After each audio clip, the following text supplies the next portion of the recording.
Stand up comedian Kunal Kamra ने महाराष्ट्र के deputy CM Eknath Shinde के ऊपर जो उन्होंने क्रिटिसाइज किया, मेरी नजर से तुम देखो गद्दार नजर वो आए, और उनके गुट की पार्टी जो है शिवसेना, उसके ऊपर जो क्रिटिसाइज वगैरह किया, फिर शिवसेना से बाहर आ गई। उसको लेकर करके शिंदे गुट के शिवसेना के सपोर्टरों ने जहां पे ये शूट हुआ था, जिस स्टूडियो के अंदर, महाराष्ट्र के जिस स्टूडियो के अंदर ये शूट हुआ था, वहां पे जा करके उन लोगों ने तोड़ फोड़ मचाया और वहां के जो मैनेजर वगैरह थे उनको भी धमकाया।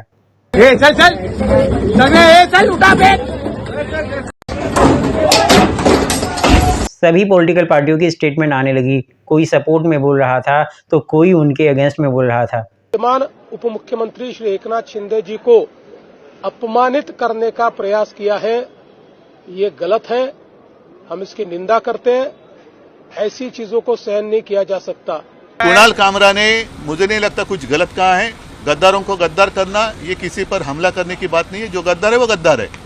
अगर आप राजनीतिक किसी विचारधारा पर क्रिटिसाइज करते हो तो आपको स्वीकार करना चाहिए। बीएमसी यानी बॉम्बे म्युनिसिपल कॉर्पोरेशन तुरंत एक्शन में आई और उसने तुरंत एक्शन लिया, हथौड़ा चलाया यूनिकॉर्न स्टूडियो के ऊपर।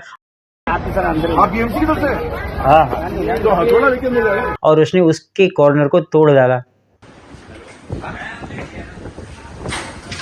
शिंदे गुट के कुछ नेता कुणाल कामरा को धमकी दे रहे हैं कि इसको बहुत ही ज़्यादा गंभीर कॉन्सिक्वेंसेस झेलने पड़ेंगे, गंभीर परिणाम झेलने पड़ेंगे कुणाल कामरा को। जो शिवसेना का ट्रीटमेंट है वो कुणाल कामरा को मिलेगा।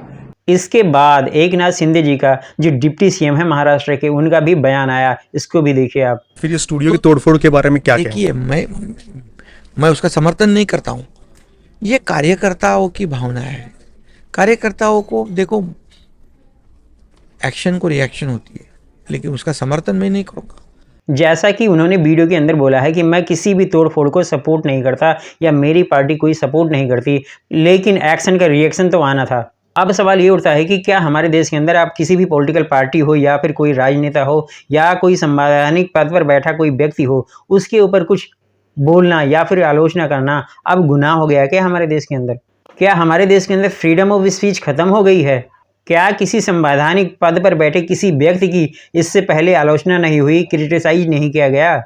क्या मोदी जी हो या राहुल गांधी हो या अरविंद केजरीवाल हो या अमित शाह हो या फिर इससे पहले किसी भी पॉलिटिकल पार्टी हो या फिर राजनेता हो, उसकी कोई आलोचना या फिर क्रिटिसाइज किया नहीं गया है?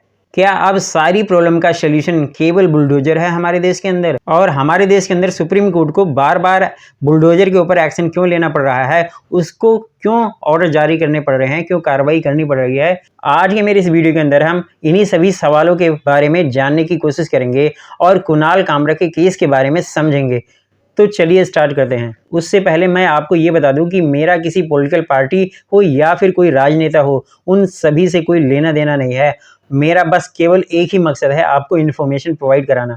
कुणाल कामरा ने मुंबई के कॉन्टिनेंटल स्टूडियो के अंदर एक शो किया था, जिस शो के अंदर उन्होंने महाराष्ट्र के जो डिप्टी सीएम है एकनाथ शिंदे जी हैं और उनकी जो शिवसेना है, उसके ऊपर उन्होंने क्रिटिसाइज किया था, उसके ऊपर एक गाना बनाया था। थाने की रिक्शा, चेहरे पे दाढ़ी, आंखों में चश्मा, हाय। थाने की रिक्शा, चेहरे पे दाढ़ी, आंखों में चश्मा, हाय। एक झलक दिखलाए कभी गुवाहाटी में छुप जाए, मेरी नजर से तुम देखो गद्दार नजर वो आए। थाने की रिक्शा, चेहरे पे दाढ़ी, आंखों पे चश्मा, हाय। जैसा कि आपने वीडियो में देखा ही है, उन्होंने उस गाने के अंदर एकनाथ शिंदे जी को गद्दार वगैरह भी बोला है, बहुत सारी चीज़ें क्रिटिसाइज करी, उनकी पॉलिटिकल पार्टी को क्रिटिसाइज करी, वो शिवसेना को, उद्धव गुट की शिवसेना को छोड़ के चले गए थे, उसके बारे में क्रिटिसाइज करा।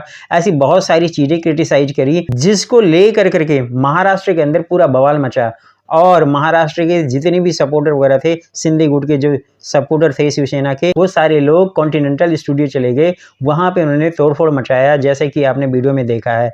और इसके बाद 24 घंटे से पहले ही मैं बता दूं आपको, बीएमसी भी एक्शन में आई, यानी कि बॉम्बे कॉरपोरेशन, वहाँ की म्युनिसिपल कॉरपोरेशन है, वो एक्शन में आई और हथौड़ा लेके पहुँच गई वहाँ के स्टूडियो को तोड़ने के लिए, जहाँ पे वो शो शूट हुआ था। और उसने वहां पर उसके कॉर्नर को यानी कि कुछ पार्ट उस स्टूडियो के तोड़ डाले। कुणाल कामरा ने जो स्टैंडर्ड कॉमेडी के नाम पे जो उन्होंने क्रिटिसाइज वगैरह किया है शिंदे गुट की शिवसेना और शिंदे गुट को, उसको लेकर करके बहुत सारा बवाल मचा, जिसकी वजह से कई सारे पॉलिटिशियन वगैरह के धमकी भरे बयान आने लगे और सब धमकाने लगे, स्टेटमेंट वगैरह देने लगे कि कुणाल कामरा को बहुत बड़ी गंभीर परिणाम झेलने पड़ेंगे, बहुत बड़ी कॉन्सिक्वेंसेस वगैरह झेलनी पड़ेंगी।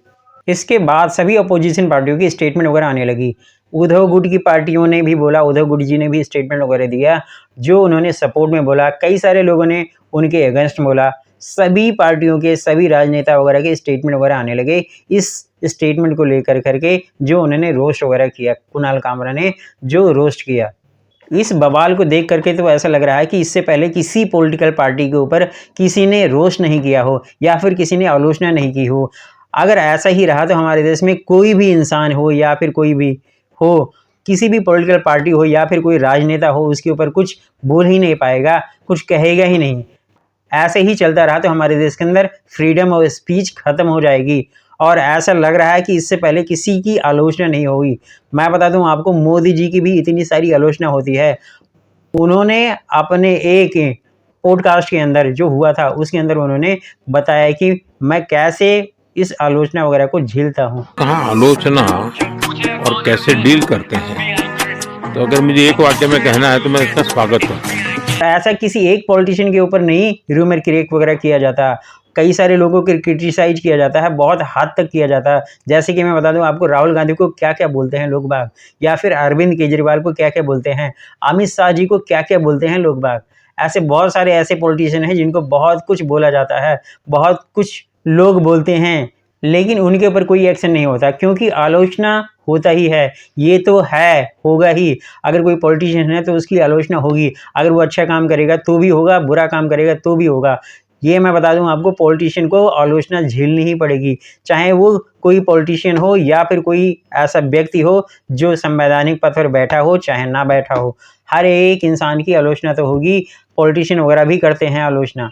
जब इलेक्शन वगैरह का टाइम आता है तो पॉलिटिकल पार्टियां हो या फिर पॉलिटिशियन वगैरह हो, कितनी इंसल्ट करते हैं लोगों की, कितनी सारे र्यूमर वगैरह क्रिएट करते हैं, कितने सारे मेम्स वगैरह बनते हैं। मैं बता दूं आपको, कितने सारे लोग क्रिटिसाइज वगैरह करते हैं हर एक पॉलिटिशियन को और क्या क्या बोलते हैं। और मैं बता दूं, दूसरे जो महाराष्ट्र के डिप्टी सीएम हैं अजित पवार जी, उन्होंने भी बोला है, गद्दारी करून 50 खोके एकदम ओके, बारक्या शेमड्या पोरालाही कळायला लागले 50 खोके एकदम ओके।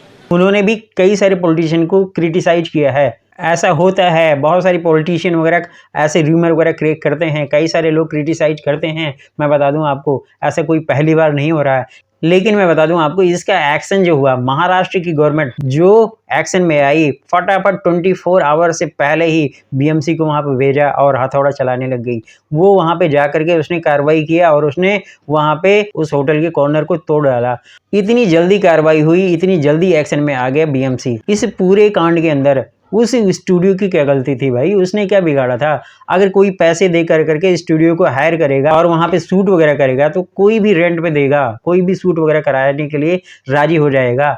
और इसमें उस स्टूडियो की कोई गलती नहीं थी। बीएमसी ने जो उस महाराष्ट्र के स्टूडियो के ऊपर कार्रवाई करी है, इमीडिएटली मैं बता दूं, ऐसा हमारे देश के अंदर बहुत सारा हो रहा है। कई सारे केसेस होते हैं जहां पे नोटिस दिया ही नहीं जाता, 24 घंटे भी कंप्लीट नहीं होते नोटिस दिए हुए, और बुलडोजर आ जाता है, उनके घरों को, अक्यूज्ड के घरों को तोड़ डाल लेती है, तोड़ के चली जाते हैं। इसी की वजह से सुप्रीम कोर्ट को भी आगे आना पड़ता है और वो एक्शन लेती है, ऑर्डर वगैरह जारी करती है। नवंबर में ऑर्डर उसने जारी करा था कि अगर कोई नोटिस वगैरह नहीं देता, 15 दिनों के अंदर अगर कोई उसका रिप्लाई वगैरह नहीं करता है तो फिर कोई कार्रवाई कर सकता है या फिर कार्रवाई करते हैं। और उसके अंदर अक्यूज्ड को पावर दिया गया था, उसको चांस दिया गया था कि वो 15 दिनों के अंदर उस नोटिस का रिप्लाई दे सकता है। रिप्लाई करने के बाद अपील फाइल कर सकता है। अगर इसके बावजूद भी कोई भी बुलडोजर उसके घर को तोड़ता है तो उस ऑफिसर को, जो वहां पे जिसने कार्रवाई की है, उसको अपनी सैलरी से पैसे देने पड़ेंगे, उसको अपनी सैलरी से उसका घर बनाना पड़ेगा। ऐसा सुप्रीम कोर्ट ने ऑर्डर जारी किया हुआ है। बट फिर भी आज की डेट में हमारे देश के अंदर ऐसा हो रहा है, हर जगह पे जाकर के बुलडोजर चला जाता है और बिना नोटिस दिए ही, कई जगह पे तो नोटिस भी नहीं देता और जाकर के तोड़ के चले जाता है उस अक्यूज्ड के घर। मैं बता दूं आपको, उसके परिवार वालों की क्या गलती है? हालांकि मैं बता दूं, अगर किसी ने क्राइम किया है तो उस व्यक्ति को सजा मिलनी चाहिए, उसके परिवार वालों ने कुछ किया थोड़ी ना है। उसके घरों को तोड़ करके उनको बेघर कर करके क्या मिलेगा। अगर कोई पब्लिक की प्रॉपर्टी का नुकसान वगैरह करता है तो जाहिर सी बात है उनसे हर्जाना वसूलना चाहिए, उनके घर को नीलाम करके वसूलना चाहिए। बट ये बुलडोजर ले जा करके उनके घर को तोड़ देना, ये कोई सोल्यूशन नहीं है। मैं बता दूं आपको, बार बार सुप्रीम कोर्ट ऑर्डर देती है, वार्न करती है, लेकिन कुछ तुगलक ऑफिसर वगैरह होते हैं, उनको कार्रवाई करने की चुल मची हुई होती है और वो कार्रवाई भी करते हैं। और कुछ ऐसे ऑफिसर वगैरह हैं जो पावर का गलत इस्तेमाल करते हैं और उसका यूज कर करके लोगों के घरों को तोड़ते हैं। दोस्तों, मैं किसी भी ऐसे बल्गर ह्यूमर वगैरह को, या फिर मैं बता दूं कोई किसी की इंसल्ट वगैरह करता है, क्रिटिसाइज वगैरह करता है, ऐसे किसी भी चीज़ का सपोर्टर नहीं हूं, ना मेरा कोई चैनल सपोर्ट करता है। बट मैं बता दूं आपको, आज़ादी होनी चाहिए, बोलने की, स्पीच की भी आज़ादी होनी चाहिए। अगर कोई पॉलिटिकल पार्टी के बारे में कुछ बोल देता है तो ठीक है भाई, लॉ एंड ऑर्डर को अपने हाथ में नहीं लेना था, कानूनी कार्रवाई वगैरह करनी चाहिए थी। बट मैं बता दूं, वहाँ के जो सपोर्टर हैं, एकनाथ शिंदे जी के जो सपोर्टर थे, उनकी शिवसेना के जो कार्यकर्ता वगैरह लोग थे, वो लोग जा करके फटाफट वहाँ पे तोड़ करके आ गए। उधम मचा दिया उन्होंने, तोड़ डाला बिल्कुल ही। वो बिल्कुल ही रुके ही नहीं। उन्होंने बोला कि ऐसे कैसे इंसल्ट कर सकता है हमारे पॉलिटिशियन की। कई सारे पुलिस स्टेशन के अंदर कुणाल कामरा के अगेंस्ट में एफआईआर वगैरह रजिस्टर्ड हुई है और उस स्टूडियो के ऊपर भी कार्रवाई हुई है, उसके अगेंस्ट में एफआईआर वगैरह रजिस्टर की गई है कि उसने यहाँ पे ऐसे सारे शूट क्यों की गई। अगर ये मेरा वीडियो आपको पसंद आया तो please subscribe my channel and thank you for watching me.